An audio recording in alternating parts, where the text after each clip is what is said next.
CA final revision, in which we are going to cover equity valuation, bond valuation, perhaps some part of mutual fund, mergers and acquisition and residual. ये class offline है, इसका मतलब मैं घर के studio में record कर रहा हूँ. दिस इज़ नॉट इंटरैक्टिव, यानी कि आप लोग का मैसेजेस इस क्लास के बीच में एक्सपीरियंस नहीं हो रहा है, ठीक है ना. तो अकॉर्डिंगली इसको समझ के रखें कि there be less disturbance and to the point discussion in this class. जो 2 रिवीजन क्लासेस हो रखी है उनमें हमने फर्स्ट क्लास में फॉरेक्स किया था, सेकेंड क्लास में हमने डेरिवेटिव्स आरएम और आईआरएम किया था, और उसके भी पहले मैंने यूट्यूब पे 3 क्लासेस ली थी पोर्टफोलियो मैनेजमेंट की रिवीजन की. तो इसका मतलब इस क्लास के होने के साथ साथ अपना बेसिकली एसएफएम का पूरा रिवीजन ख़त्म हो जाएगा. बट देखो, रिवीजन का ट्रूली मतलब होता है ना कि काश पूरा का पूरा कॉन्सेप्ट रिवाइज कराते, उसके बाद सम्स कराते. ये जो क्लासेस है इनमें समय के अभाव के कारण अपने पूरा कॉन्सेप्ट जो है रिवाइज वो नहीं करवा पा रहे हैं. अपने क्या करते हैं, एक टॉपिक में प्रिज्यूम करते हैं कि आप पढ़ चुके हैं, आपका एग्ज़ाम ड्यू है या तो जुलाई अगस्त में या नवंबर में, तो अकॉर्डिंगली आप पढ़ चुके होंगे और अकॉर्डिंगली थोड़ा सा हिंट देख के उसके एक्स्ट्रा सम्स, एडिशनल सम्स करते हैं. ठीक है, that is the type goes on.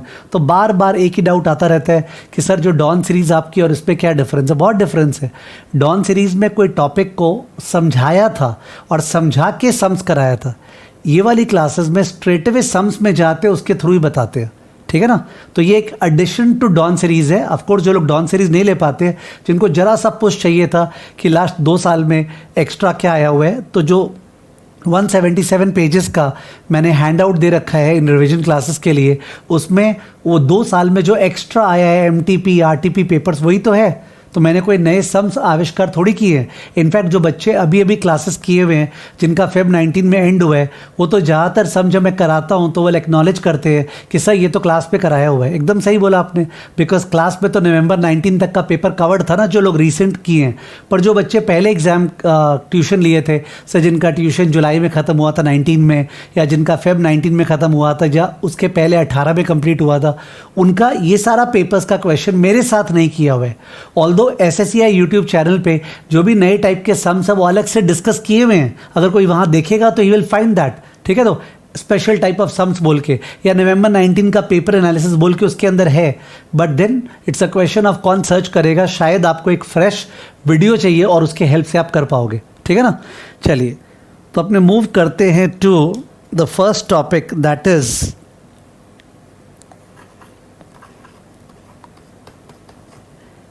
equity valuation. We are moving to the first topic, that is equity valuation. Equity valuation के अंदर corporate valuation भी आता है. Corporate valuation,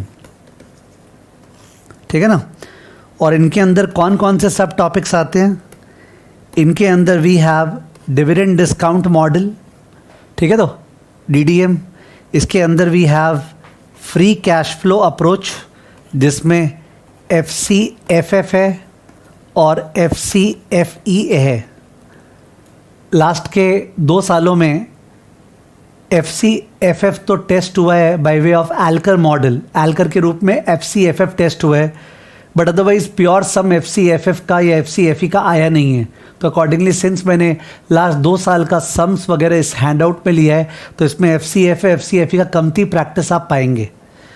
उसके बाद नेक्स्ट आता है रिलेटिव वैल्यूएशन. रिलेटिव वैल्यूएशन मतलब P रेशियो वगैरह वो सब अप्रोचेस. उसके बाद आता है इकोनॉमिक वैल्यू एडेड EVA, और उसके बाद आता है अपना accounting based valuation and ambiguous sums. Accounting based valuation and ambiguous sums, ठीक है. तो आई होप ये सारा नाम से याद आ रहा होगा जिन्होंने क्लासेस की है. डिविडेंड डिस्काउंट मॉडल, जहाँ पे जनरल फार्मूला इज D1/RE-G अगर ज़िंदगी भर कांस्टेंट ग्रोथ रेट है, पर जनरली एक ईयर्स होता है 5-7 साल जब तक सुपर नॉर्मल होता है, और उसके बाद जाके फॉर्मूला लगा पाते हैं. You know all of it. Free cash flow approach में we focus on the fact that company suppose dividend नहीं देती है तो कंपनी के फ्री कैश फ्लो के हेल्प से कैसे वैल्यू कर सकते हैं. रिलेटिव वैल्यूएशन के अंदर अपने दूसरे कंपनीज के हेल्प से we try to value this company, ठीक है. We value ITC with the help of some other conglomerate, but वैसा conglomerate मिलेगा नहीं ITC के जैसा. तो better to take example of a cement company with the help of other cement companies. EVA economic value added is economic profit. ठीक है, extra profit जो company कमा रही है उसके बेसिस पे एक्स्ट्रा वैल्यू एडेड. और उसके अलावा accounting based valuation, profit earning capacity method, ठीक है, एंड नेट एसेट्स मेथड. तो जैसा मैं बोला कि किसी को फास्ट लग रहा है, I can't help, this is known to everybody. चलिए अब कुछ सिलेक्टेड सम्स इसके ऊपर देखते हैं. सो ये मैं गया हैंडआउट में, और हैंडआउट के अंदर सबसे पहला सम, ये खतरनाक होता है, ऐसा सम कराना नहीं चाहिए. ठीक है, मैं एक बार फुल स्क्रीन कर रहा हूँ. ऐसा सम कराना नहीं चाहिए, बट ये सम जो है ये बहुत ही एम्बिगुअस सम है जो कि एग्ज़ाम में रिसेंटली आया था, शायद मई 19 वाले टर्म में. और ये सम स्टडी मैट में भी दिया हुआ है, स्टडी मैट में भी दिया हुआ है. डेंजरस सम है, इकोनॉमिक वैल्यू एडेड का रॉन्ग सम. ठीक है, बिकॉज हम लोग इकोनॉमिक वैल्यू एडेड जब निकालते हैं तो फॉर्मूला लगाते हैं NOPAT minus KC into capital employed. Company क्या कमा रहा है नोपैट माइनस क्या कमाना चाहिए था KC इंटू कैपिटल एम्प्लॉयड. ठीक है ना, एक बार दिखा दूँ इनफैक्ट फॉर्मूला जो है, just 1 second, I am showing you क्या फॉर्मूला हुआ करता था. अपना आपको याद ही आ रहा होगा वैसे तो. जो इकोनॉमिक वैल्यू एडेड है उसका फॉर्मूला होता था NOPAT minus KC into capital employed. Of course अगर सम में डेटा बहुत बढ़िया से दिया हुआ है तो जिस साल का EVA निकाल रहे हैं उसी साल का नोपैट लेते हैं और उस साल के बिगिनिंग का यानी लास्ट ईयर के एंड का कैपिटल एम्प्लॉयड लेते हैं. ये केवल एक सम में था. जैसे 2020 का अगर निकाल रहे हैं, मैं कैलेंडर ईयर का बात कर रहा हूँ, 2020 जनवरी से लेकर दिसंबर, तो 2020 का नोपैट लेते हैं, पर जो कैपिटल एम्प्लॉयड है वो दिसंबर 2019 का लेते हैं. ये पता है, ये केवल एक ही सम में था. खैर उस पर जा रहे नहीं है अभी मैं. ठीक है ना, मेरा याद कराना आपको ड्यूटी बनता है. और ये EVA का फॉर्मूला होता है, और नोपैट का फॉर्मूला हमेशा हम लोग यूज़ करते हैं EBIT इंटू 1 माइनस T. हमेशा ऐसे करते हैं, EBIT का पोस्ट टैक्स. बट इस सम में इंस्टीट्यूट ने क्या किया है, EBIT माइनस tax plus non cash expense, ये किया है. EBIT माइनस tax plus non cash expense. ठीक है, जैसे कोई प्रोविजन फॉर बैड डेट है जो कि डेटर से लेस किया हुआ था, उसको ऐड बैक किया है. तो ये तो बहुत ही अलग चीज़ हो गया ना. बात ये नहीं कि हमने समझ रहे नहीं है. इनफैक्ट कुछ स्टूडेंट्स को ये ज़्यादा लॉजिकल लगेगा कि सर इंटरेस्ट जो है उस पर तो टैक्स बचता है ना, तो टैक्स तो अपने को PBT पे लगाना चाहिए. यही तो ये जो टैक्स है PBT पे लगा हुआ है, तो इट्स EBIT माइनस tax plus non cash expenditure, जैसे प्रोविजन फॉर डिप्रिसिएशन. तो यहाँ पे स्टूडेंट बोलेगा सर यही तो हमेशा करना चाहिए, पर कभी नहीं. Remember EVA itself is an accounting based topic. Accounts के ओल्ड सिलेबस में EVA था, न्यू सिलेबस में तो हटा भी गया. तो अब क्या तो उसका माथापच्ची करना है. जो सिलेक्टेड सम्स है 6-7 सम्स जो कॉपी में कराए हुए हैं, जो किताब में दिए हुए हैं, वो सम्स आपको ध्यान रखने हैं. फिर से कोई बच्चा बोलेगा सर आप तो याद करने बोल रहे हैं. यार मैं बात कर रहा हूँ एग्जाम का. अगर आपको एग्जाम के लिए नहीं पढ़ना है, कॉन्सेप्ट के लिए पढ़ना है, तो मेरे ख्याल से CA में फाइनेंस का कॉन्सेप्ट ढूंढना अपने आप में एक मजाक है. ठीक है, प्लीज़ डोंट सर्च दैट. ठीक है, कॉन्सेप्ट का बैकग्राउंड है, पर उसके हिसाब से एडजस्ट करना पड़ता है बेस्ड ऑन एग्जाम में क्या आ रहा है. तो ये एम्बिगुअस सम है. नॉन कैश एक्सपेंडिचर के माध्यम से लोगों को डाउट आता है, तो सर डेप्रिसिएशन अगर होगा वो भी ऐड करें क्या? भाई नहीं है ना. ठीक है, स्टर्न ने कितना एडजस्टमेंट बताया था जो किया जाता है EVA के लिए. इंस्टीट्यूट का दम नहीं है वो एडजस्टमेंट देना, तो आप सम स्पेसिफिक जाओ. तो इस सम में EBIT माइनस tax plus non cash expenditure, इससे ये लोग नोपैट निकाला है. ठीक है ना. और कैपिटल एम्प्लॉयड मतलब लॉन्ग टर्म फंड्स यानी equity plus long term debt, उसमें since provision for bad debt को डेटर से लेस किया, उसको ऐड बैक किया, तो ऐड बैक किया तो कैपिटल एक्सपेंडिचर में वो ऐड बैक होगा. ठीक है, मतलब बैलेंस शीट का एसेट साइड में डेटर्स में से provision for bad date less था. अगर वो लेस था तो आपने उसको ऐड बैक किए, बिकॉज PL में उसको ऐड बैक कर रहे हैं ना, तो अकॉर्डिंगली अपना एसेट साइड लायबिलिटी साइड दोनों बढ़ गया, तो एक तरह से इक्विटी उतना से बढ़ जाएगा, तो कैपिटल एम्प्लॉयड बढ़ जाएगा. Okay, I hope you understanding. Sum को वापस देख लीजिएगा. इनफैक्ट इंस्टीट्यूट ने जो रिविजन लाया था स्टडी मैट का, कब लाया था? आई थिंक ये रिवीजन लाया था उन्होंने सितंबर या अक्टूबर 2019 में रिवाइज किया था स्टडी मैट को. कुछ एरर्स, ओके, करेंजियम बोलते हैं ना लोग. ठीक है, तो वो एरर्स का लाया था. उस एरर्स में ये वाला सम शामिल किया था. पर क्या विडंबना है, वो एरर्स के अंदर भी एरर्स था. हमारे एरर्स का जो रेक्टिफिकेशन लाया उसके अंदर भी एरर्स था, विच मीन्स कैपिटल एम्प्लॉयड ठीक कर लिया पर केसी तब भी रॉन्ग है उसके अंदर। तो पहली तो बात है स्टूडेंट को अच्छा नहीं लगता है क्योंकि बाकी सारे सम्स में EBIT इंटू 1 माइनस टी करते थे और इस सम में अचानक से EBIT माइनस tax plus provision for bad debt, तो अजीब लगता है। Just take it with a pinch of salt. उसके बाद जाके क्या बोलते हैं कैपिटल एम्प्लॉयड के अंदर वो provision for bad date add हुआ, वो भी राइट है। केसी के अंदर WD KD WE KE में कुछ गलती किया हुआ है। चलिए सम देखते हैं। सम देख रहे हैं तो सम में आपको दिख रहा है compute EVA of good luck. Full screen कर देता हूँ 1 मिनट, ये वाला बेटर रहेगा बिकॉज कुछ स्टूडेंट्स को मेरा चेहरा देखना बहुत ज़रूरी हो जाता है। Just 1 second. सो ये दिया हुआ है compute economic value added of good luck limited from the following information, ठीक है ना। तो अपने को EBIT दिख रहा होगा 800, पॉइंट नंबर C। EBIT आपको 800 दिख रहा होगा और टैक्स दिख रहा होगा 231। तो 800 माइनस 231 मैं कैल्सियम में कर रहा हूँ, होप आप भी कर रहे होंगे। 800 माइनस 231 ये आया 569। 569 आया। अब नीचे दिया हुआ है 1 मिनट, नीचे दिया हुआ है अपने को कॉस्ट ऑफ डेट 15% है, उसका पोस्ट टैक्स लेंगे जाहिर है। कॉस्ट ऑफ इक्विटी 12% है, वो तो ऑलरेडी पोस्ट टैक्स होता है। टैक्स रेट 30%, तो पोस्ट टैक्स KD 15 इंटू 0.7 10.5 हो गया।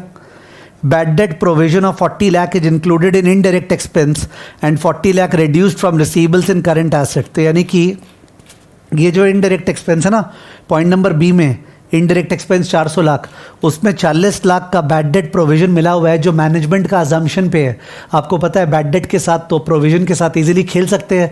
जब मैनेजमेंट को लगेगा इस साल का प्रॉफिट बढ़ाना है तो वो लोग प्रोविजन फॉर बैड डेट कमती चार्ज करेगा, प्रॉफिट बढ़ जाएगा। जब लगेगा इस साल का प्रॉफिट कम करना है तो प्रोविजन फॉर बैड डेट ज़्यादा PL में डेबिट करेगा जिससे प्रॉफिट कम हो जाए। इसको बोलते हैं मैनेजमेंट ऑफ अर्निंग, जिससे अर्निंग्स ऐसे वॉलेटाइल होने के बजाय अर्निंग स्मूथ हो जाए, ठीक है। तो बिकॉज जो कंपनी का अर्निंग स्मूथ है वो कंपनी लेस रिस्की है और उसका शेयर मार्केट में वैल्यू ज़्यादा होता है, तो मैनेजमेंट ये खेला करता है। इसलिए स्टर्न ने बोला प्रोविजन फॉर बैड डेट जो है वो ऐड होता है बिकॉज उस पर भरोसा नहीं कर सकते हैं। ऐसे सर ने बहुत कुछ बोला है। सर आप सारा पढ़ाए है क्या? नहीं भाई, क्यों पढ़ाऊंगा मैं। ऐसे भी SFM में EVA टॉपिक होना ही नहीं चाहिए, अकाउंट्स का टॉपिक होना चाहिए और अकाउंट से हटा लिया है और SFM में अभी भी है। तो these are errors made by the institute. When you have the right to speak to the president, do tell them about these problems that are there, ठीक है। They will say yes we will look into it, we are very supportive and all that. And I never माने think about the fact that ये video बाजार में जा रहा है, सी institute का प्रेसिडेंट या कौन सुन लेगा। जिसको सुनना है सुने। बच्चे के साथ आप गलत कर रहे हो, उसको गलत नॉलेज दे रहे हो, उसको फ्रस्ट्रेट कर रहे हो, तो आपको भी फ्रस्ट्रेट होना बनता है, ठीक है ना। चलिए, और हमारे क्रिटिसिज्म से ही इंस्टीट्यूट में जो भी सुधार है वो होता है। मैं जब हम बोल रहा हूँ इसका मतलब सारे टीचिंग फ्रेटर्निटी का बात कर रहा हूँ। Every teacher okay who looks at the problems with the institute and highlights it's a healthy criticism. It happens in democracy, it should happen over here. Anyways, तो in that case अपने 40 add किए, 40 add कर दिया तो ये आ गया मेरा 609। ये मेरा 609 आ गया, 1 मिनट। तो 609 मेरा आ गया नोपैट। ओके 609 आ गया नोपैट। नोपैट है 609, ठीक है ना। नोपैट जो है वो 609 है। EBIT माइनस टैक्स, सॉरी EBIT माइनस टैक्स प्लस क्या बोलते हैं, EBIT माइनस tax plus non cash expenditure provision for bad debt. तो ये अपना 609 आ गया है, ठीक है ना। तो 609। अब कैपिटल एम्प्लॉयड चाहिए, तो कैपिटल एम्प्लॉयड के लिए let's look at the sum again. तो सम में फिर से गए अपने और सम में देखते हैं शेयर होल्डर्स फंड 1000 प्लस 600 1600 है और जो नॉन करेंट लायबिलिटी में लॉन्ग टर्म बोरिंग 200 है। तो 1600 और 200 1800 हो गया। 1800 कैपिटल एम्प्लॉयड है, पर वो जो करंट एसेट था डेटर्स उसमें तो वो 40 लेस किया हुआ था ना, उसको ऐड बैक किए। तो ऐड बैक किए तो जाहिर है उससे रिजर्व्स में चला गया तो वो इक्विटी का पार्ट बन गया। तो कैपिटल एम्प्लॉयड 1840 1840, ठीक है। Capital employed 1840।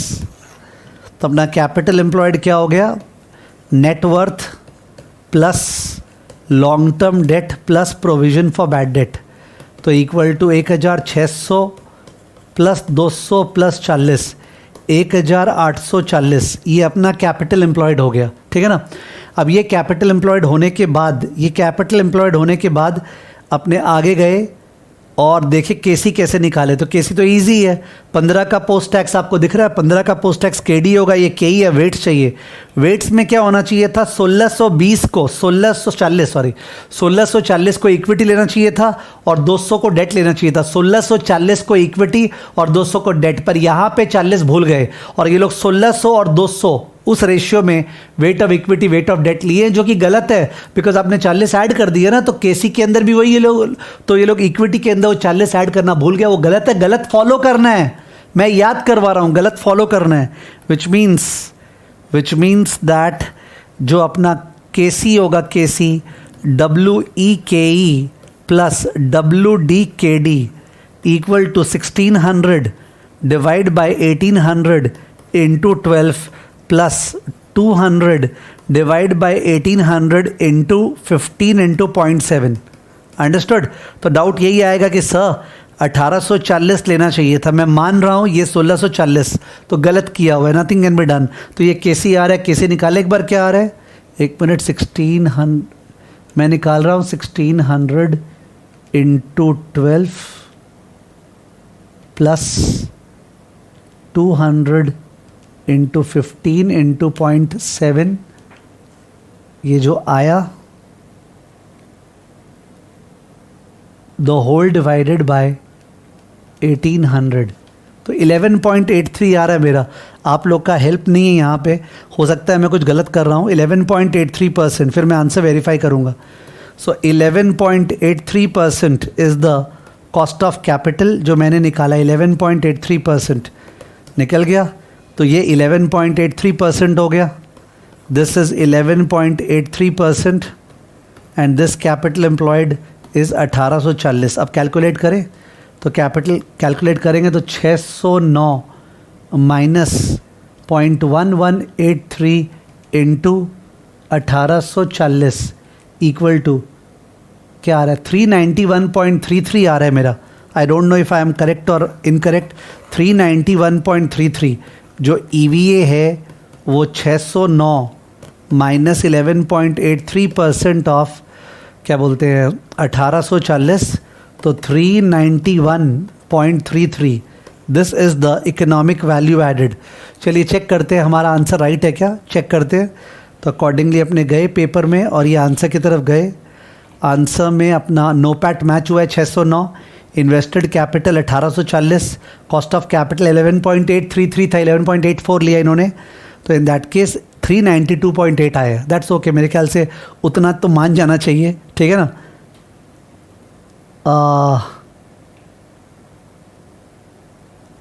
11.75 कैसे लिख दिए यहाँ पे, बाप रे बाप, हाइट्स करते हैं देखो यार। एक बार 1618 के हिसाब से 11.84 निकाला है, 391.14 आया, फिर केसी और गलत निकाला है, बाप रे बाप। इस बार क्या निकाला है, शेयर कैपिटल 1000 और डेट 200, मैंने रिजर्व्स को छोड़ दिया। कौन ऐसा स्टूडेंट है, सीए इंटर का स्टूडेंट, उसको पता है कॉस्ट ऑफ कैपिटल निकालते समय जो इक्विटी लेते हैं वो तो रिजर्व्स के साथ लेते हैं ना, उसको छोड़ दिया मैंने। कैसे न कैसे पुराना अंड संड किया हुआ जस्टिफाई करते जा रहे हैं। तो 391.14 मेरा 391.33 आया था। आई एम रियली सॉरी ऐसा सम कराने के लिए, बट सम एम्बिगुअस है इसलिए करवाया है। ये क्लासेस का पर्पस ये नहीं है कि दुनिया जो देख रही है उसको दिखाना क्या मज़ा आता है संजय सराफ की क्लास में, नो, मज़े के लिए नहीं करा रहा हूँ। ये करा रहा हूँ जिन बच्चों का एग्ज़ाम ड्यू है अगस्त में और नवंबर में, उन बच्चों के लिए खतरा क्या है, कौन से सम को ध्यान रखना है। तो अगर बोरिंग होता है तो बोरिंग होने दो, डजेंट मैटर, ठीक है, because many times boring is scoring, sorry. अब नेक्स्ट जो सम है, नेक्स्ट सम ये अपना एल्कर मॉडल का सम है। एल्कर मॉडल का एक बार थोड़ा सा रिवाइज करवा दूं। एल्कर मॉडल, तो एल्कर मॉडल के सम में अपने को कंपनी में एक स्ट्रैटेजी यूज़ करने का बात हो रहा है, ठीक है ना। एक सेकेंड, ये हाफ ऑफ कर देते हैं आपको बेटर, मेरा स्ट्रैटेजी। तो कंपनी स्ट्रैटेजी नहीं इम्प्लीमेंट करती है तो कंपनी का जो वैल्यू होगा that is pre strategy value, और कंपनी अगर स्ट्रैटेजी इम्प्लीमेंट करती है तो कंपनी का जो वैल्यू होगा that is post strategy value. Okay, अगर कंपनी स्ट्रैटेजी इम्प्लीमेंट करती है तो जाहिर है स्ट्रैटेजी तो तभी इम्प्लीमेंट होना चाहिए if the post strategy value is greater than the pre strategy value. तो अपने को दिस माइनस दिस करना है, ओके, माइनस करना है, और वो वैल्यू ऑफ द स्ट्रैटेजी आएगा। वैल्यू ऑफ स्ट्रैटेजी पॉजिटिव आया तो स्ट्रैटेजी इज वायबल, नेगेटिव आया तो स्ट्रैटेजी इज नॉट वायबल। ठीक है, post strategy value minus pre strategy value, that is the value of the strategy. इसके लिए अपने को सम में बैलेंस शीट दिया रहता है और सम में इनकम स्टेटमेंट दिया रहता है। अब ऑल्दो मैंने क्लास में इतना रिलीजियसली इंस्टीट्यूट को नहीं फॉलो किया होगा, बट यहाँ पे फॉलो कर रहा हूँ। तो बैलेंस शीट में क्या करते हैं ये लोग, पूरा का पूरा बैलेंस शीट 1 2 3 4 जो भी साल है उसका बना देते हैं। कितने साल का बनाते हैं, सब में दिया रहेगा कि जो स्ट्रैटेजी इंप्लीमेंट कर रहे हैं उसके कारण ग्रोथ कितने साल तक होगा। सपोज बोला है 4 साल तक, तो अपने एक एक्स्ट्रा 5 साल का बनाते हैं। अगर बोलता है सेल्स का ग्रोथ 3 साल तक होगा तो अपने 3 + 1 4 साल का बैलेंस शीट बनाते हैं। तो उसमें फिक्स्ड एसेट, ठीक है, करंट एसेट उसको ग्रो कर दिए सेल्स के रेट पे, 50 ईयर वाला सेम रह जाएगा, और जो करंट लायबिलिटी उसको भी ग्रो कर दिए, इक्विटी को भी ग्रो कर दिए, डेट पता नहीं ये लोग के सम्स में रहता नहीं है, रहेगा तो वो भी ग्रो कराना पड़ेगा। तो आपका पूरा का पूरा बैलेंस शीट जो है वो बनाना है आपको। ठीक है, तो सेल्स के रेट ऑफ ग्रोथ पे क्यों, सेल्स के रेट ऑफ ग्रोथ पे क्यों, क्योंकि turnover ratio will remain the same. ठीक है, तो टर्नओवर रेशियो सेम रहेगा, सेल्स ग्रो कर रहा है तो एसेट्स भी तो उसी रेट से ग्रो करेगा ना। तो ये बैलेंस शीट बनाना है। क्लास में आपने इतना पेशेंटली बनाए नहीं होंगे, रिक्वेस्ट आप लोग बना दीजिएगा, एकदम ईजी है ये बैलेंस शीट। ठीक है ना। उसके बाद आपको इनकम स्टेटमेंट में जाना है और 1 2 3 4, ठीक है, 5 वो जो इनकम स्टेटमेंट है वो भी क्या, फॉर एग्जाम्पल आप लोग चालू, ये लोग सेल से चालू करते हैं, ऑल्दो सेल्स का जरूरत नहीं है। उसके अलावा ये लोग पीबीटी दिखाते हैं, फिर पैट दिखाते हैं। ये लोग का पैट ही नो पैट है, बिकॉज इंटरेस्ट रहता नहीं है सम में, अदरवाइज नो पैट लेना है। मैंने क्लास में डायरेक्टली पैट से करवाया था, ये दोनों भी दिखा देना। ठीक है, ये तो सेम रह जाएगा, पीबीटी बढ़ेगा, ये सेम रह जाएगा, और पैट बढ़ेगा और ये सेम रह जाएगा, दिखा दिए। अब ये नो पैट हो गया। अब नो पैट से फ्री कैश फ्लो निकालने के लिए याद है अपने को, नो पैट में या तो ग्रॉस कर दो तो डेप्रिसिएशन चलो ऐड कर देते हैं, डेप्रिसिएशन ऐड कर देते हैं इसके अंदर, तो ग्रॉस कैश फ्लो हो जाएगा। अब लेस होगा क्या, कैपिटल स्पेंडिंग, कैपिटल स्पेंडिंग, और लेस होगा change in working capital. Capital spending क्या होगा, जो बैलेंस शीट में फिक्स्ड एसेट चेंज हो रहा है, जो बैलेंस शीट में फिक्स्ड एसेट चेंज हो रहा है वो तो नेट चेंज है, उसमें डेप्रिसिएशन ऐड बैक करना पड़ेगा तो आएगा कैपिटल स्पेंडिंग। वरना आपको याद होगा हम लोग कैपिटल स्पेंडिंग माइनस डेप्रिसिएशन करके नेट निकालते हैं, नेट इन्वेस्टमेंट। यहाँ पे ग्रॉस इन्वेस्टमेंट ले रहा हूँ क्योंकि मैं नो पैट के अंदर डेप्रिसिएशन ऐड कर रहा हूँ, इसलिए less capital spending, less change in working capital. जो भी स्टूडेंट्स मेरे से क्लासेस की उनको याद होगा, क्लास में हम लोग ऐसे नहीं करते थे, हम लोग capital spending minus depreciation plus change in working capital, वो नेट इन्वेस्टमेंट निकाल के नो पैट में से लेस करते थे। बट इंस्टीट्यूट कैसे किया है, PAT plus depreciation minus capital spending minus change in working capital.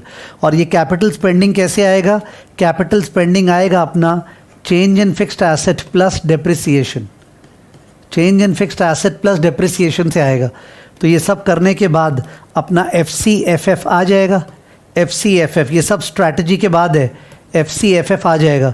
FCFF आ गया अपना, FCFF आने के बाद हम लोग का स्टेज 1 खत्म हो जाएगा। स्टेज 1 एक्सप्लिसिट फोरकास्ट पीरियड, और स्टेज 2 में तो नो ग्रोथ होता है A/I। ठीक है, दैट वे सम सॉल्व होता है। आई नो मैंने फिगर्स यूज़ नहीं किए, बट एल्कर मॉडल सबका किया हुआ है, तो आई थिंक सम्स के हेल्प से देखते हैं। चलिए, तो सम के हेल्प से देखते हैं। मैं फुल स्क्रीन कर रहा हूँ। ओके, तो ये सम है। फॉलोइंग डिटेल्स आर गिवन, चलिए इनकम स्टेटमेंट, तो इस पर देखा आपको इंटरेस्ट नहीं है, तो जो पैट है ना 4200 वही नो पैट है।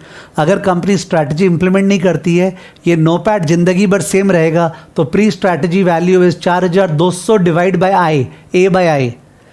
बैलेंस शीट दिया हुआ है 2018 का, fixed asset, current asset, total asset, share capital, creditors, total liability. Company is contemplating for new sales strategy as follows, sales to grow at 30% for the next 4 years। तो अपने 4+1 5 साल का column बनाएंगे। Asset turnover ratio, net profit ratio, tax rate will remain the same, इसीलिए तो सारे चीज़ को sales के रेट से ग्रो करवा रहे हैं। Depreciation will be 15% value of the net fixed asset at the beginning of the year.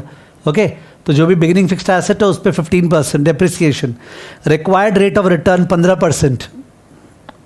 तो प्री स्ट्रैटेजी वैल्यू क्या हो गया, आप लोग सोच लीजिए। प्री स्ट्रैटेजी वैल्यू क्या हो गया, आप लोग सोच रहे होंगे 4200 divide by 0.15, 4200 divide by 0.15 equal to कितना? 28,000। प्री स्ट्रैटेजी वैल्यू 28,000 आ गया मेरा। एक मिनट,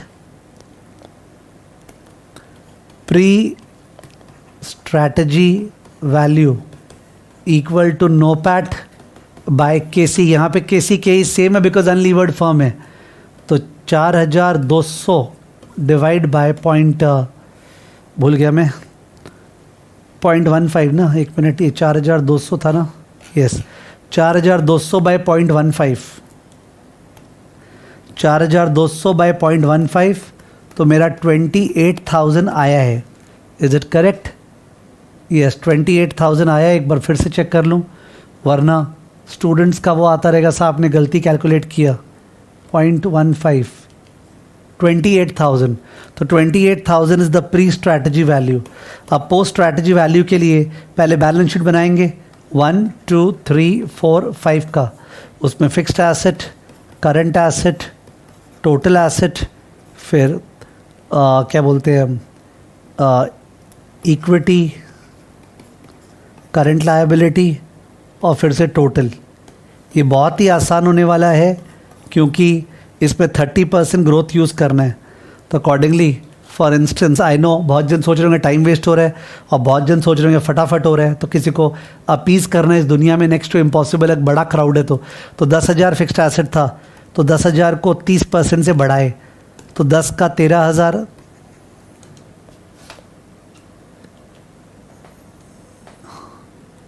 13,000 इंटू 1.3, 16,900 इंटू 1.3, 21,970 इंटू 1.3, 28,561, और ये क्या रह जाएगा? सेम। ठीक है ना? ऐसे ही करंट एसेट को सबको बढ़ा सकते हैं, ए टू जेड हर चीज़ को। ठीक है। तो और मैं बोल रहा था जो फिक्स्ड एसेट में चेंज हुआ ना, जैसे फिक्स्ड एसेट 10,000 था, तो 10 और 3 13,000, ये जो 3,000 चेंज हुआ, और जो डेप्रिसिएशन फर्स्ट डे का 15% 1,500 होगा, because 15% of the net fixed asset beginning of the year. तो यानी कि अपना 4,500 कैपिटल स्पेंडिंग होने वाला है। 4,500 change in net fixed asset plus depreciation 4,500। ये कैश फ्लो स्टेटमेंट भी करते थे फाइंड आउट करने के लिए कि प्लांट कितना परचेस किए हैं। 4,500 का प्लांट परचेज हुआ है। ठीक है ना? और ये जो करंट एसेट है वो 30% ग्रो करेगा, करंट लायबिलिटी ग्रो करेगा, तो CA minus CL working capital निकलता जाएगा ना। ठीक है। तो अब अगर अपने देखें सॉल्यूशन को, तो सॉल्यूशन में ये फिक्स्ड एसेट, करंट एसेट सबका ग्रोथ दिखाया हुआ है। उसके बाद जाके प्रोजेक्टेड कैश फ्लोज, ये प्रोजेक्टेड कैश फ्लोज हो गया। देख लीजिए sales, PBT, PAT, depreciation, addition to fixed asset, free cash flow. उसके बाद फ्री कैश फ्लो 4 साल का पुल कर दिया, ये रहा 4 साल का PV निकाल दिया, और 4 साल के बाद तो A/I, ये रहा 4 साल के बाद A/I, और उसका PV निकाल दिया। तो पोस्ट स्ट्रैटेजी वैल्यू आ गया, उसको प्री में से लेस कर दिया, 28,000 में से, स्ट्रैटेजी इज़ वाइबल। ठीक है ना? तो ये था एल्कर मॉडल का सम। ठीक है ना? 2 मिनट रुकते हैं, ऑल्दो मैं रुक रहा हूँ, आप भी रुक सकते हैं आप चाहे तो, जस्ट 1 सेकेंड। सो जो 2 मिनट ब्रेक लिए मैंने, उसका आप लोग भी वैसे समझ सकते हैं कि सर जब 2 मिनट ब्रेक ले रहे हैं तभी हम लोग भी पॉज कर देते हैं और 2 मिनट ब्रेक ले लेते हैं। ठीक है ना? चलिए, तो 2 क्वेश्चंस किया है। पहला क्वेश्चन किया था इकोनॉमिक वैल्यू एडेड का एम्बिगुअस सम। सेकेंड क्वेश्चन किया एल्कर मॉडल का ट्रेडिशनल सम। और एल्कर मॉडल तो खुद में एम्बिगुअस होता ही है, बट एज़ कम्पेयर टू जो क्लास पे करवाया था, एल्कर मॉडल को एकदम इंस्टीट्यूट की तरीके से करेंगे तो बेटर रहेगा। पूरा बैलेंस शीट 4+1 5 साल का, और पूरा PL अकाउंट। ठीक है। सिंस मेरे को एल्कर मॉडल बहुत इंपॉर्टेंट लग रहा है, तो मैंने 2 सम्स उसका इंक्लूड किया है इस हैंडआउट में। तो आप समझ सकते हैं there was no need for 2 sums, but still I have included. अब अगर आप नहीं समझते उसका इंपॉर्टेंस, एग्जाम में आता है और आप रॉन्ग करके आते तो बहुत ख़राब हो जाएगा। ठीक है ना? चलिए नेक्स्ट डिस्कशन में चलते हैं। तो जो नेक्स्ट डिस्कशन कर रहे हैं अपने, जस्ट 1 सेकेंड, लेट मी सी।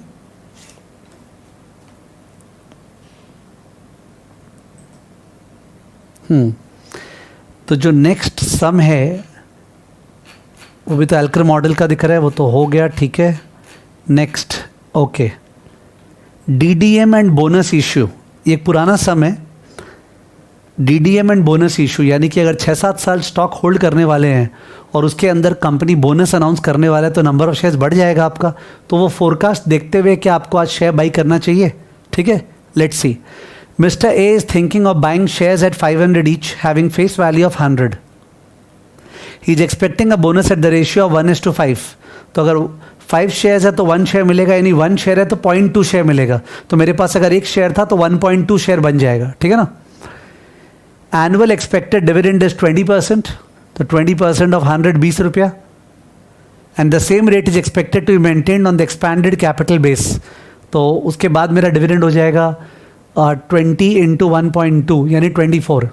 मैं अगर 1 शेयर बाई करता हूँ तो 20 रुपया 20 रुपया 20 रुपया डिविडेंड, कितने बार, 4 बार 20 रुपया, और 5वें साल से मेरे को 0.2 पे भी मिलेगा ना जो बोनस मिला, तो 20 इंटू 1.2 24, उसके बाद 4 साल तक 20-20 रुपया, फिर 24, ठीक है।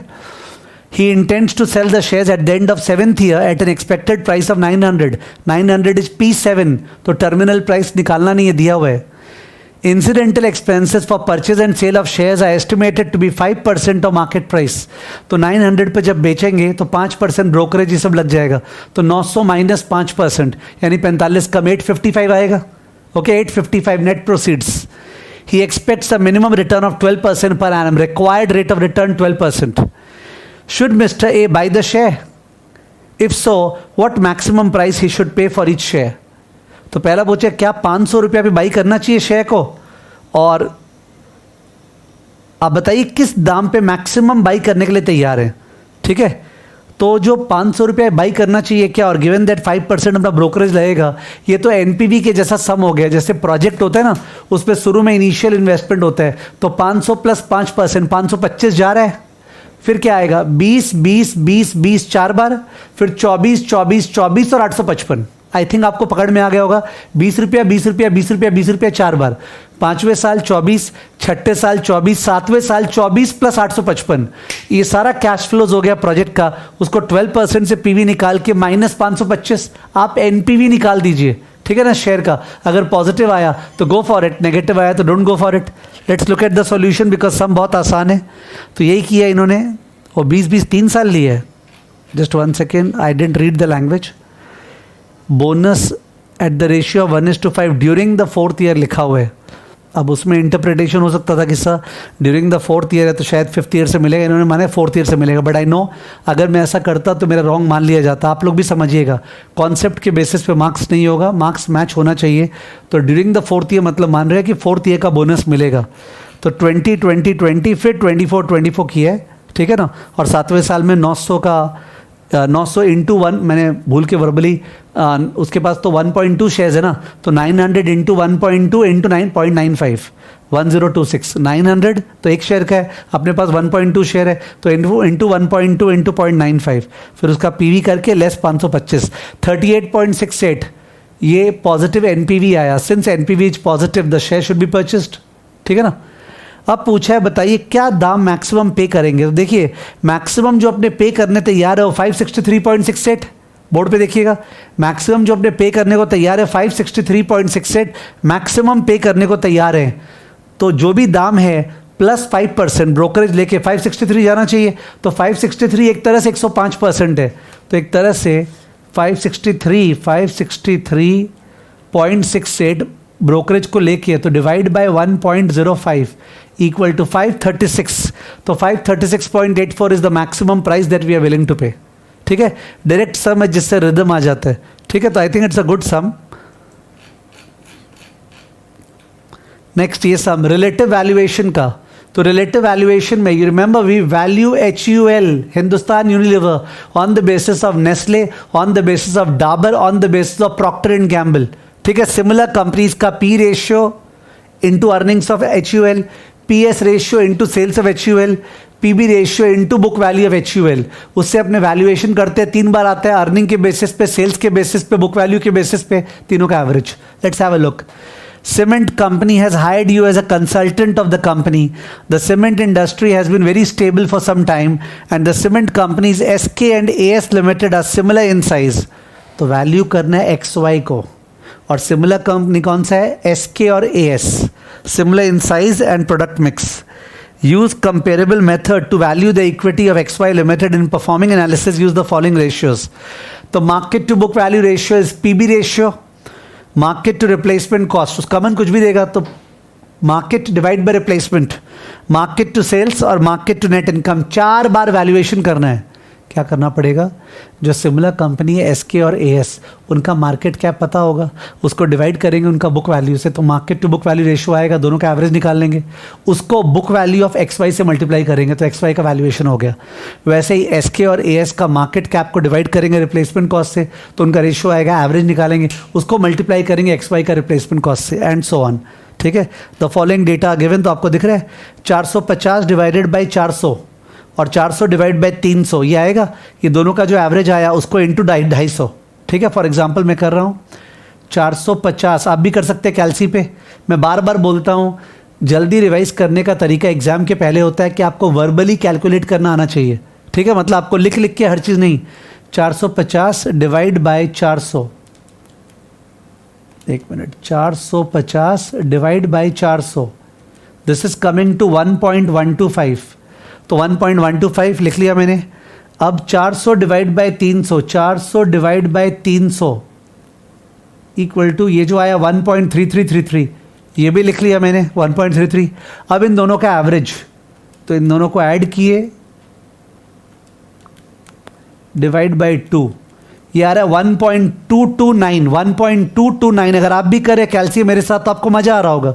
और जो बंदा कर रहा नहीं है कि बैठा है आराम से, ठीक है, तो उसका चलेगा नहीं कि सर बीच में लिख रहे क्यों नहीं. यार लिखने का जरूरत क्या है? 450 बाई 400 1.125, 400 बाई 300 1.33, दोनों का एवरेज 1.229. इसका मतलब market cap should be 1.229 times book value.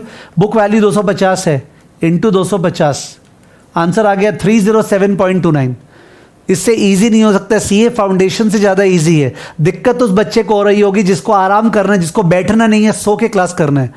307.29. और वैसे रिप्लेसमेंट कॉस्ट वाइज वगैरह देख लीजिए. तो इन्होंने 1.125, 1.33, 1.229 निकाला और नीचे में 1.229 को 250 से मल्टीप्लाई किया, 307.25 आ गया. वैसे ही रिप्लेसमेंट कॉस्ट, वैसे ही सेल्स, वैसे ही नेट इनकम, चारों का चारों आंसर्स का average 363.31. For me, this is the most common sense, easiest sum. If anybody does not understand the sum, there is a serious problem with the person. वो person बहुत heavy हो रखा है, उसको मुंह धो के आके बैठने का जरूरत है. ठीक है ना. Multi period DDM with transition, याद है वो वाला सम जिसमें 5-6 साल तक अर्निंग्स अलग रेट से ग्रो करता है, पे आउट रेशियो चेंज होता रहता है, कभी कभी बीटा भी चेंज होता है, तो आर चेंज होता है, फिर सिक्वेंशियल टानते हैं और टेबल खत्म होता है. टेबल के बाद formula D10 by RE minus G. ठीक है. क्या चाप के क्लास पे कराया हुआ है. Let's see. The current EPS of V limited is 4 E0. Company has shown extraordinary growth of 40% in earnings in the last few years. This high growth will continue for next 5 years. तो EPS imagine कीजिए years, फिर growth rate. Growth rate है 40 40 40 40 40 5 बार, and remain stable at 10% thereafter. ठीक है. The decline in growth rate during the 5-year transition period will be equal and linear. तो 5 साल तक 40% और फिर गिरते गिरते ग्रोथ रेट 10% होगा. तो 40 से 10 कितना गिरा? 30. कितने साल में? 5. तो 30 बाई 5 6% गिरेगा. तो ग्रोथ रेट क्या होगा? 40 40 40 40 40, फिर 40 minus 6 34, 34 minus 6 28, 28 minus 6 22, 22 minus 6 16, 16 minus 6 10. ठीक है. Once again if somebody is feeling it's fast, can't help. तो ग्रोथ रेट हो गया अपना 10 साल का. EPS को ग्रो करा दिए तो 3 कॉलम बन गया, ईयर्स, ग्रोथ रेट और EPS.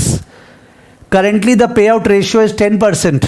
It will remain the same for the next 5 years. 10 10 10 10 10. And from the beginning of the 6th year till the end of 10th year, payout ratio will linearly increase and stabilize at 50% at the end of 10th year. तो payout ratio 10 से 50, 40 बढ़ेगा 5 साल में, तो 8 बढ़ रहा है. तो 10 10 10 10 10 5 बार, फिर plus 8 18, plus 8 26, plus 8 34, plus 8 42, plus 8 50. पे आउट रेशियो. तो क्या क्या कॉलम हो गया? ईयर्स, ग्रोथ रेट, EPS, पे आउट रेशियो, DPS. 5 कॉलम बन गया है. Post tax cost of capital 17%, तो इसमें बीटा चेंज नहीं हो रहा है। मेरे सब में जो मैंने क्लास पे करवाया था वहाँ बीटा भी चेंज होता है, फिर जाके आरई निकालना पड़ता है और सीक्वेंशियल टानते हैं। यहाँ सीधा 17% से टानना है और उसका भी डिस्काउंटिंग फैक्टर दिया हुआ है, कितना आसान है। तो टेबल पूरा बन जाएगा। टेबल देख लीजिए, ये रहा टेबल, ये लोगों ने तोड़ तोड़ के बनाया है। ईयर्स ग्रोथ, ईपीएस, फिर वापस से ईयर्स पे आउट रेशियो, डिविडेंड, फिर years dividend, discounting factor, present value, हम लोग एक साथ बनाते हैं 7 कॉलम का। तो 24.46 should be the share price today based on 10 years data. 10 साल के बाद क्या होगा? You are required to calculate the intrinsic value of the stock based on expected dividend. If the current market price of the stock is 125, suggest if it is advisable for the investor to invest in the stock or not. Okay. तो बोलना चाह रहा है कि अपने को 10 साल का तो टेबल बन गया। 10 साल के बाद जो 10th वाला डिविडेंड निकला है, 10th वाला डिविडेंड, उसको ग्रो कराएंगे इंटू 1.1 और divided by R E minus G. याद है ना, P10 price at the end of 10th year is a D11 by R E minus G. तो ये जो डिविडेंड निकला हुआ है 10th ईयर का 28.71, देखिए सॉरी मेरे बॉडी से छुप रहा है, हाँ आप ठीक है, 28.71 डिविडेंड है, 28.71 ये रहा 28.71, इसको इंटू 1.1 करे साथ में, 28.71 इंटू 1.1, ये D11 आ गया, divide by R E minus G. RE 17 था, जी और जी क्या था 10, तो divide by 0.07, divide by 0.07 equal to 451.15 price at the end of 10th year. और उसको पुल करना है 10 साल पहले, उसको पुल करना है 10 साल पहले, मतलब इंटू डिस्काउंटिंग फैक्टर 0.209, ठीक है। तो इंटू 0.209 इंटू 0.209, ये आया 94.29, दिख रहा होगा आपको, 94.29 हो गया present value of the horizon value. उसको ऐड कर दिए 24.46 में। जो बच्चा स्ट्रांग है, प्रैक्टिस करता है, उसके लिए बच्चा वाला सम एकदम। मैंने लिखा है कॉम्प्लेक्स सम, क्यों भाई देखते हैं, चलिए कॉम्प्लेक्स सम। ओके, याद आ गया इस सम में क्या था। इस सम में ये था कि जैसे आईटीसी है, एक बार सम मत देखिएगा, मैं सम को हटा रहा हूँ स्क्रीन से। जैसे आईटीसी है तो आईटीसी का सिगरेट बिजनेस है, होटल बिजनेस है, पेपर बिजनेस है और एफएमसीजी बिजनेस है। तो आईटीसी का नेक्स्ट ईयर का ईपीएस फोरकास्ट करना है। तो अपने क्या कर सकते हैं कि आईटीसी का नेक्स्ट ईयर जो सिगरेट इंडस्ट्री है उसका पूरा टर्नओवर क्या होने वाला है फोरकास्ट किए, उसमें आईटीसी का मार्केट शेयर क्या होने वाला है और आईटीसी का प्रॉफिट मार्जिन क्या है। तो profit margin into market share into industry turnover, वो निकल गया आईटीसी का profit from cigarette business.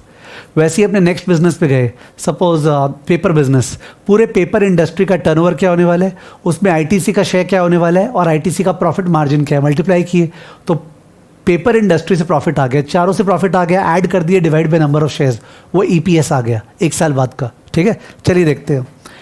You are interested, एक मिनट सॉरी सम लाना पड़ेगा मेरे को स्क्रीन पे।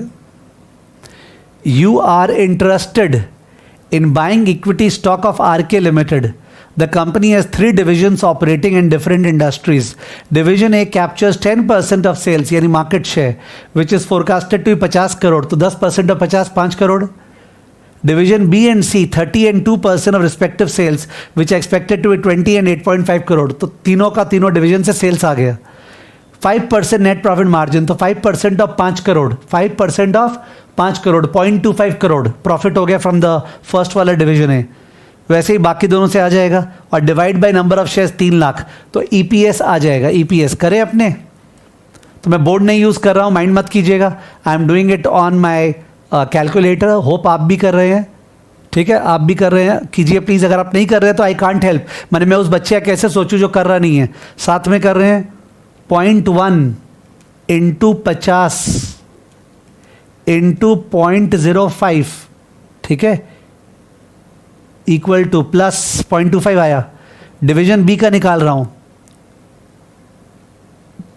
0.3 इंटू 20 इंटू 0.08 इक्वल टू, तो ये आया अपना 0.48 आया, 0.48 और ऐड करने से आ गया दोनों 0.73, दोनों का मिला के profit.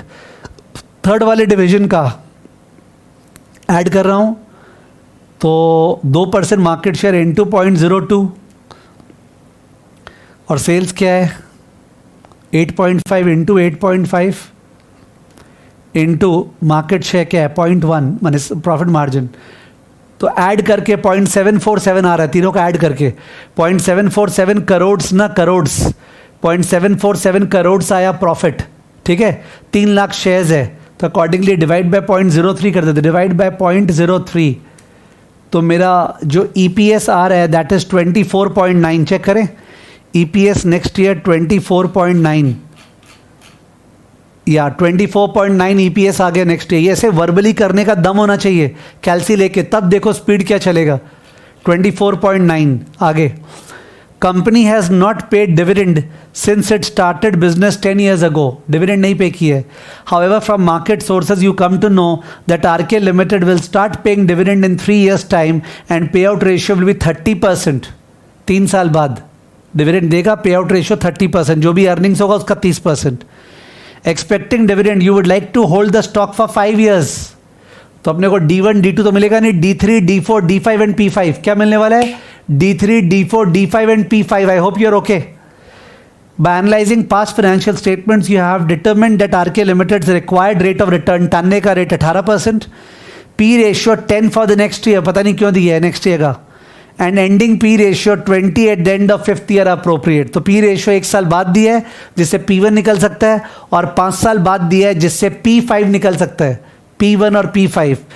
Would you purchase RK limited share at this time based on your 1 year forecast, तो 1 साल के हिसाब से परचेज करें क्या, तो मेरा ईपीएस 24.9 निकला हुआ, P रेशियो 10 है इंटू 10, तो शेयर का दाम 1 साल बाद 249 होगा, और डिविडेंड है नहीं उसको 18% से टानते हैं, divide by 1.18 equal to 211, 211।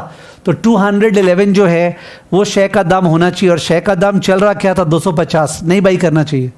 Share का दाम 250 चल रहा था, नहीं बाई करना चाहिए। चेक करें 24.9 इंटू 10, 249 का प्रेजेंट वैल्यू 210.9, वही 211, 210.9।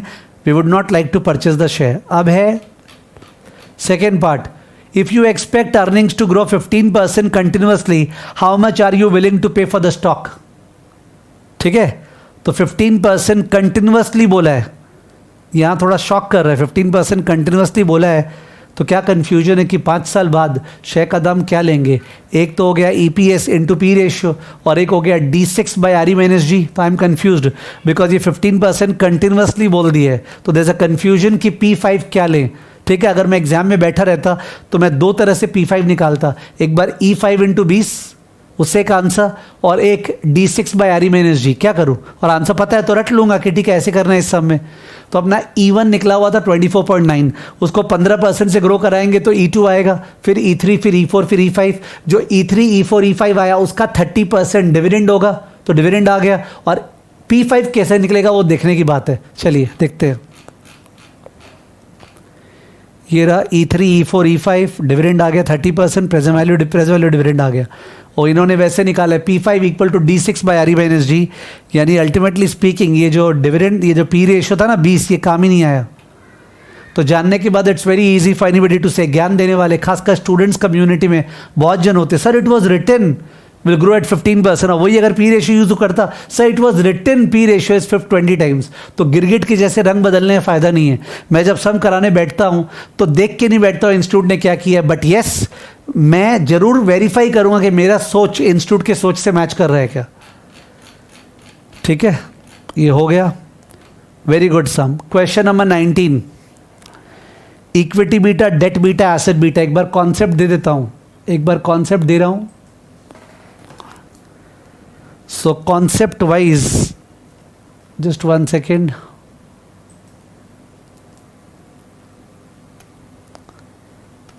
तो हमने क्लास में सिखाया था कि according to CAPM systematic risk relevant होता है। अब एसेट साइड का जो सिस्टमैटिक रिस्क है वो बीटा ए है, और लायबिलिटी साइड का जो सिस्टमैटिक रिस्क है वो बीटा एल है। जाहिर है एसेट साइड का रिस्क लायबिलिटी साइड का रिस्क, तो beta A equal to beta L. अब लायबिलिटी में एक इक्विटी है और एक डेट है, इक्विटी का बीटा बीटा ई है, डेट का बीटा बीटा डी है, तो weighted average of both of them should be equal to asset beta. यानी इक्वेशन क्या होता है, asset beta is equal to W D beta D plus W E beta E, ये equation होता है। जिस कंपनी में डेट नहीं होता है, जिस कंपनी में डेट नहीं होता है वहाँ ये वाला पार्ट ज़ीरो हो जाता है, ये वाला पार्ट ज़ीरो हो जाता है, ज़ीरो, ठीक है, और ज़ीरो हो जाता है, और डब्ल्यू ई वन है तो इक्विटी बीटा और एसेट बीटा बराबर होता है उस कंपनी का जो अनलीवर्ड है। इसीलिए तो उस इक्विटी बीटा को एसेट बीटा बोलते हैं जो अनलीवर्ड फर्म का है विदाउट डेट। पर अगर डेट है तो इन दैट केस इक्वेशन ये होगा। अब क्लास में आपको ये इक्वेशन नहीं कराया हुआ है, क्लास में क्या कराया हुआ है, equity beta is equal to asset beta into 1 plus D by E into 1 minus T. इस सम के अलावा सीए इंस्टीट्यूट में हमेशा ये फॉर्मूला यूज़ हुआ है, कारण कि ये formula is derived by putting debt beta equal to zero. ये मेरा क्लास में डेरिवेशन किया हुआ है, अभी भी करा सकता हूँ पर टाइम वेस्ट हो जाएगा। बीटा डेट को ज़ीरो मान लिया, यानी माने डेट रिस्क फ्री है, डेट को पूरा पैसा मिलेगा, ठीक है, डेट लाइक गवर्नमेंट सिक्योरिटी है, तब ये इक्वेशन सही है। बट अगर डेट का बीटा दिया हुआ है तो you have to use this formula. तो इस समय डेट का बीटा दिया हुआ, आज तक सी एग्जाम में कभी भी डेट का बीटा नहीं दिया हुआ है, तो this the formula we have to use, ठीक है। चलिए देखते हैं। तो सम पे गए, मैं एक बार सम के लिए फुल स्क्रीन कर रहा हूँ सम का, ओके। सम में equity of KGF is 410 crore, balance sheet imagine करें, it's debt is 170 crore, balance sheet imagine करें तो 410 प्लस 170 580 करोड़ का बैलेंस शीट है, 580 crore. Printer division segment value is attributable 74%। लगता है इसका जो धंधा है ना एसेट साइड, वो 2-3 बिजनेस है, तो एक प्रिंटर डिवीजन वो 74% है उसका वेट, उसका एसेट बीटा 1.45 है, बिजनेस का risk unlevered. Balance sheet balance value है स्पेयर्स एंड कंज्यूमेबल डिवीजन, तो एक प्रिंटर डिवीजन है और एक स्पेयर्स डिवीजन है। स्पेयर्स डिवीजन का बीटा अनलीवर्ड बीटा 1.2 है और उसका अनलीवर्ड बीटा 1.2 है। तो जाहिर है हमारे पास दो बिजनेस है, ध्यान दीजिए, हमारे पास दो बिजनेस है, एसेट साइड में दो बिजनेस है, एक है प्रिंटर और एक है स्पेयर्स, ठीक है ना। जो प्रिंटर है उसका बीटा 1.45 है, 1.45, और जो स्पेयर्स है उसका बीटा 1.2 है, स्पेयर्स का बीटा 1.2 है, और वेट क्या है 74% और 26%। तो अपने पूरे कंपनी का एसेट बीटा निकाल लिए, वेटेड एवरेज। तो वेटेड एवरेज निकाल रहा हूँ वंस अगेन, प्लीज़ कोई आलसी नहीं बने, निकाले 0.74 into 1.45 plus 0.26 into 1.2 equal to 1.385 आ रहा है। जब मैं कैलसी से कर सकता हूं तो आप क्यों नहीं कर सकते हो। 1.385 ये एसेट बीटा हो गया, और ये डेट और इक्विटी का वेटेड एवरेज होगा, ठीक है ना। चलिए देखते हैं, लास्ट क्या दिया था, डेट बीटा इज 0.24, डेट का बीटा बता दिया 0.24, तो जाहिर है क्या पूछने वाला है समझ में आ गया। 0.24, डेट कितना था 170 करोड़, इक्विटी कितना था 410 करोड़, ठीक है। पूरा इन्फॉर्मेशन ये रहा, आप चाहे तो स्नैपशॉट ले सकते हैं, ठीक है। वैसे जोश में क्लास करना चाहिए, यूट्यूब में स्पीड को मैन्यूवर करने का स्कोप रहता है, होप आप कर रहे होंगे। तो अकॉर्डिंगली ये हुआ, इक्विटी बीटा पूछा है, बैक कैलकुलेशन इक्विटी बीटा, तो लेट्स डू इट। इसका मतलब क्या हो गया अपना 170 डिवाइड बाई 410 इंटू 0.24, 410 नहीं 560 है ना total, total is 580, I am sorry. तो 170 by 580 into 0.24 plus 410 by 580 into beta E equal to 1.385। इसको सॉल्व करना है, तो इसको सॉल्व करें, ठीक है। तो पहले लेफ्ट साइड निकालते हैं, 170 डिवाइड बाय 580। नॉर्मली आप लोग मेरा कैलकुलेशन स्पीड देखे नहीं है क्लास में, आप लोग करते हैं, this is how I do, I don't touch, मैं पेन टच ही नहीं करता हूँ, खुद जब पढ़ता हूँ ना मेरे को पेन का दरकार नहीं है, I can just do all sums on calcy और वर्बली, ठीक है। This is what I do and I encourage many people to do this way. ये आया दिस इंटू 0.24 इंटू 0.24, ये आ गया, इसको मैंने माइनस किया 1.385 से, 1.385 माइनस करके कुछ आया, ये जो आया उसको इंटू 580 इंटू 580 और डिवाइड बाई 410 इक्वल टू 1.85976 आ रहा है.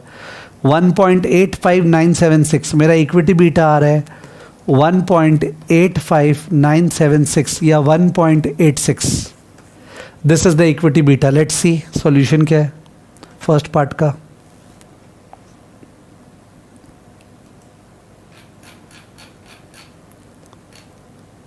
वन 1.385 निकाला, फिर पता नहीं ज्ञान दिया, 1.86 आंसर. ठीक है ना. अब सेकेंड पार्ट सम का. Ascertain equity beta if KGF Limited decides to change its debt equity position by raising further debt and buying back equity to have its debt equity ratio at 1.9. Okay, तो ये लोग buyback में जा रहे हैं, नया date उठा रहा है, उससे इक्विटी बाईबैक कर रहा है. जब भी अपने लेवरेज्ड बाईबैक में जाते हैं तो बैलेंस शीट का साइज सेम रहता है, केवल बैलेंस शीट में डेट और आ गया, इक्विटी कम हो गया. ठीक है ना. तो ये लोग ऐसा करें जिससे डेट इक्विटी 1.9 हो जाए. तो डेट इक्विटी 1.9 का मतलब क्या है, टोटल जो है अपना वो 580 है, 580 था, और 580 को 1.9 और 1 करना है. तो 580 into 1.9 divide by 2.9 equal to 380 का डेट होगा. 380 का डेट होगा. ऑलरेडी डेट कितना था, ऑलरेडी डेट था शायद 170 माइनस 170 इक्वल टू नया डेट 210. तो मेरा जो हिसाब हो रहा है वो ये हो रहा है कि पूरा 580 का बैलेंस शीट था, अभी भी रहेगा. ओल्ड डेट वो 110 था, न्यू डेट वो निकाला मैंने 210. कैसे निकाला, 1.9 डेट इक्विटी करना है तो 2.9 टोटल हो गया, इक्विटी 1 रुपया, डेट 1.9 और उसमें से 1.9 डेट होगा. तो 580 में से डेट क्या होगा, 580 इंटू 1.9 बाई 2.9. कॉमन सेंस है, जिसको एक्स से करना एक्स से कर ले, बर्बादी होगा. और इक्विटी कम हो गया, इक्विटी हो गया जो अपना 580 माइनस 110 माइनस 110, ठीक बोल रहा हूँ ना, 170 था, वही तो 170, सॉरी. फिर से 580 माइनस 170 और माइनस 210 इक्वल टू 200. इक्विटी 200 बचा. अब इन तीनों का जो बीटा है वो मिला के 1.385 होना चाहिए. ठीक है, देखते नया वाला डेट का बीटा दिया है क्या, दे दिया है. नए प्रेजेंट डेट का बीटा 0.35 बोल रहा है, तो क्वेश्चन में जो दिया हुआ था 0.24 नहीं यूज़ करना है. करेंटली डेट का बीटा 0.35 है, नया डेट का बीटा 0.4 है. ठीक है, आप समझे, 0.35 0.4. इसका मतलब ये जो ओल्ड डेट था इसका बीटा 0.35 है और ये जो न्यू डेट है इसका बीटा 0.4 और इसका पूछेगा तो यहाँ तो सम खत्म हो गया. 170 इंटू 0.35 प्लस 210 इंटू क्या 0.4 plus 200 into equity beta, company तो ज़्यादा लीवर्ड हो गया ना तो इक्विटी बीटा बढ़ जाएगा, equal to 580 into 1.385. This is the solution. फिर से जिसका दम है वो सीधा कैल्सी पे करे, तो कैल्सी पे कर रहा हूँ मैं. 580 into 1.385 minus 170 into 0.35 minus 210 into 0.4 equal to 659 divide by 200 equal to 3.29 आ रहा है. I don't know, let's hope मैंने कुछ गलती नहीं की है. 3.29 ठीक है. तो 3.29 is the beta that we have. तो 3.29 देख रहे हैं, 3.29 बीटा है क्या, या 3.296 इक्विटी बीटा 3.296. फिर थर्ड पार्ट में पगला गया, क्या पूछा है, whether the new equity beta माने 3.29 justifies increase in value of equity on account of leverage. शायद ये बोलना चाह रहे हैं अगर बीटा बढ़ा है तो क्या रिटर्न ज़्यादा चाहिए. हाँ, अपने को रिस्क के बदले रिटर्न चाहिए ना. अगर नए वाले बीटा को पुट करते CAPM में तो रिटर्न ज़्यादा आता. तो yes, since beta has gone up because of leverage we want a high return. ठीक है, we want a higher return. तो इन्होंने वही लिखा है, येस इट जस्टिफाइज. ओके, चलिए तो ये वाला सम भी हो गया। ये नॉर्मल सम है, प्राइस को D1 by R E minus G से निकालना है, फिर EPS से डिवाइड करना है। इस सम में प्राइस को D1 by R E minus G से निकालना है, फिर प्राइस को EPS से डिवाइड करना है, तो P रेशो आ जाएगा। और सेकेंड पार्ट में प्राइस पता है, ग्रोथ रेट निकालना है, ग्रोथ रेट, ठीक है ना, ग्रोथ रेट निकालना है। ओके, तो इक्विटी वाला रिवीजन खत्म हुआ, ठीक है। रिलेटिव वैल्यूएशन का सम किए, फ्री कैश फ्लो मतलब एल्कर मॉडल का सम किए, EVA का सम किए, DDM का सम किए, ठीक है। तो we did a good variety of sums in equity valuation. Once again let's take a 2 minutes का ब्रेक, ओके।